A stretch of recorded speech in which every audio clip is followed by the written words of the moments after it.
Atik, high করে দাও একটু এরম। আজ বলো, আজ আমার বার্থডে। ওয়াও! তো হ্যালো এভরিওয়ান, আজ ছিল আমাদের আতিক বাবুর জন্মদিন। একটা ঘরোয়া সেলিব্রেশন হচ্ছে আমাদের। একদিকে রান্না চড়ে গেছে অলমোস্ট, আর অন্যদিকে যে যার মতো হেল্প করছে আজকের এই রান্নায়।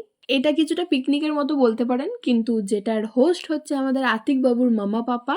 মেন কথা, শীতের দুপুরে সকলে একসাথে মিলেমিশে বসে একটা খাওয়া দাওয়ার আয়োজন, যেখানে মেনু হচ্ছে বাঁধাকপি আলু কষা, যেটা এখন রেডি হচ্ছে দেখতেই পাচ্ছেন, আর থাকবে চিকেন আলু কষা এবং আপার হাতের গুজরাটি মুগ ডাল আর চাটনি। এর সাথে সাথে পাঁপড় আর মিষ্টি এগুলো তো থাকছেই। আজকের রান্নার কাজে কিন্তু আতিক বাবুর মামাও জয়েন করেছে, শুধু এক মামা না, দুই মামা। আর অন্যদিকে কিন্তু আতিক বাবুর মাম্মা পাপাও বাদ যায়নি, তারাও লেগে পড়েছে আজকের এই রান্নায়। দেখা হচ্ছে ফুল ব্লগে।